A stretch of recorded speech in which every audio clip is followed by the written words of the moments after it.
What's going on? My name's Robert, and you are watching Southpaw Autoworks.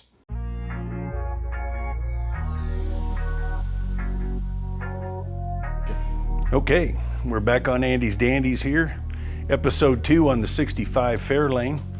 We're on to seeing if we can get her to fire up. The information I got when I bought the car was that it hadn't run in about 5 years. So we know the fuel, if there is any in the tank, is going to be no good. What I've done so far is disconnected the fuel line going to the carburetor. We're going to provide alternate fuel through a squirt bottle, just enough to go in the carburetor to try and make it start, see if she'll start and run. I've got the spark plugs out of it, and the reason is I want to turn the engine over with the starter and make sure that it rotates okay, and possibly maybe build some oil pressure before we put the plugs in, put the engine under load and try and start it. So we'll do that. We'll crank it over, make sure it sounds okay, hopefully builds a little oil pressure. We'll put the plugs in, we'll try and get some fuel in it and see if she'll start up for us.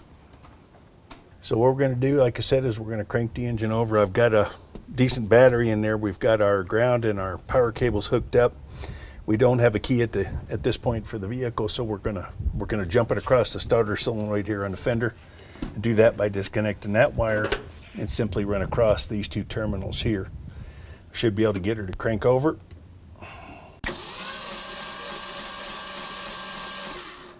All right, we're gonna go ahead and do this for a little while, just make sure that it turns over okay again and that we possibly build a little bit of oil pressure.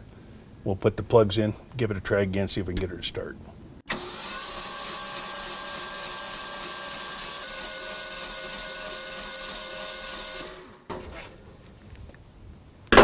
Okay, if oil pump and everything's working, we should have a little bit of oil pressure by now, I would think, anyway. What we'll do is we'll put the plugs back in, like I said, get a little fuel in it. We'll try and start it. By the way, I did have all the plugs out here and I've looked at all of them and get a good indication of how this engine is running by the color of the spark plug here, any amount of oil buildup and so forth. Literally every one of the 8 spark plugs in this look fantastic. I think this is probably an engine that was a good runner. And really optimistic that I think this thing's going to fire right up and probably run okay. So we'll give her a go.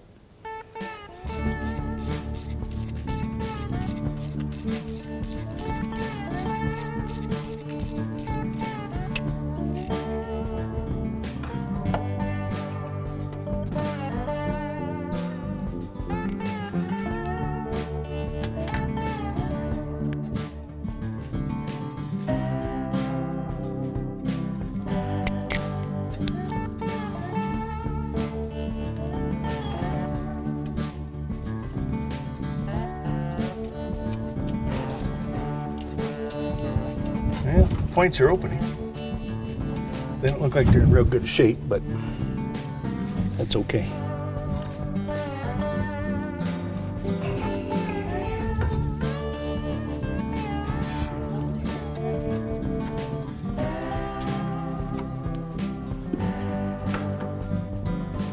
So we've got our spark plugs back in the engine. We've got our wires back on. Looks like we got our firing order correct, I hope.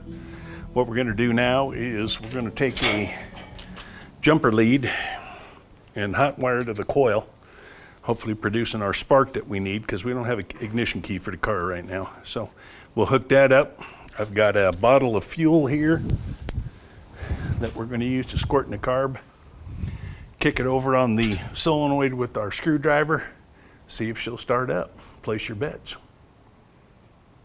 All right, so what we're going to do is hot wire this baby. We're going to go from battery positive there, provide our 12 volts to the coil positive here. All right, like I said, we'll turn the engine over with the screwdriver on the solenoid here, and all we need on top of that's a little bit of fuel. So I'm going to attempt to get some down in the float bowl through the vents here. It's not going to be pretty, but if we can get enough in there, we might get her to run off of that.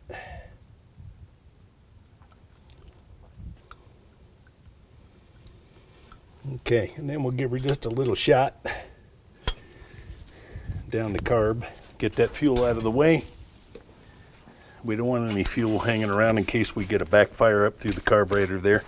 So what I'm going to do is if we can get her to run or start to run, I'm going to use brake clean try and keep it running rather than hold that can of fuel in my hand. So, all right, hot wire's on. We should have power. Should be ready to go. We're going to give it a try. We're getting too much.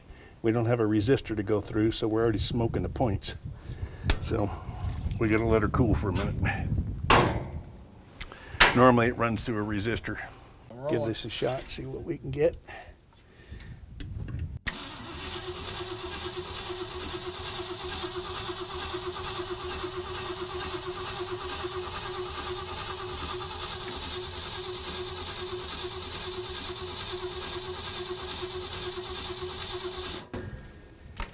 Okay, don't think we're getting any spark.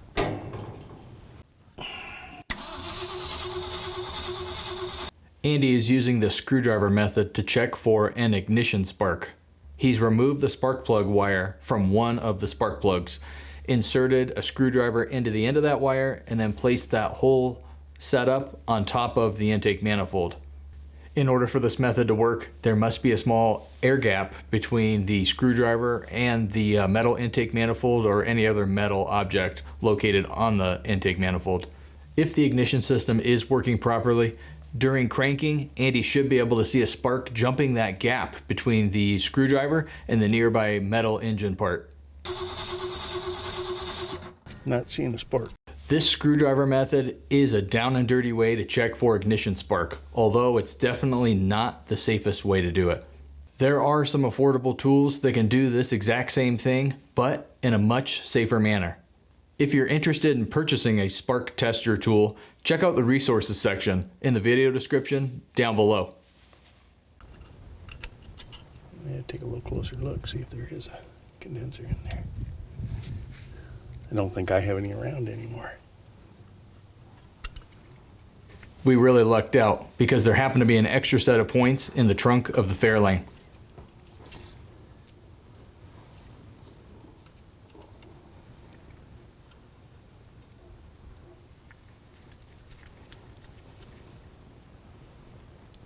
Okay, now we close right there. It doesn't close on me. That's not bad.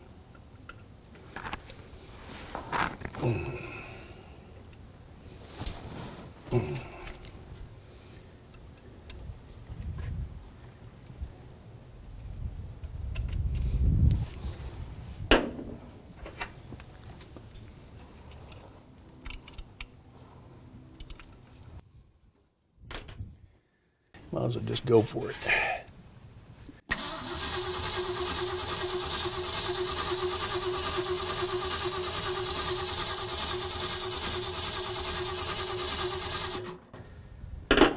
Yep, should have lit off by now.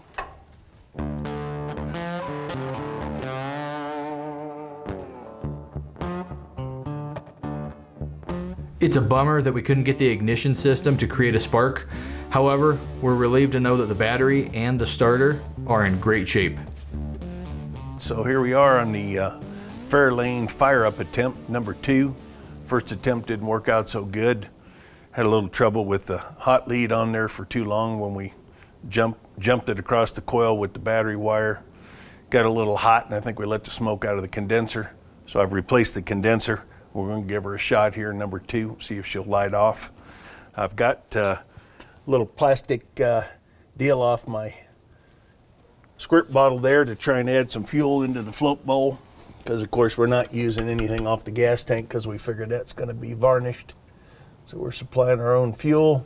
See, we've already got a leak coming out of one of the gaskets on the carburetor since I've been trying to put fuel in it, but no big deal. All right, we've got our jumper remote starter set up here across our solenoid so we don't have to be in the vehicle. Use that to crank it over.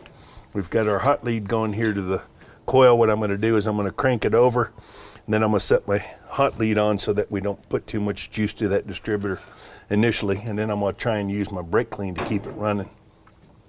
So we'll give her a shot here, see what happens.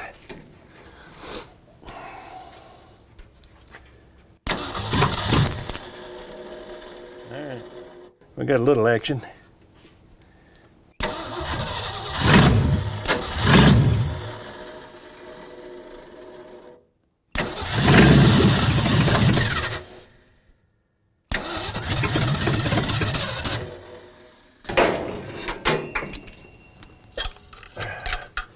Stick screwdriver in there to hold her open. Back up.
We got success.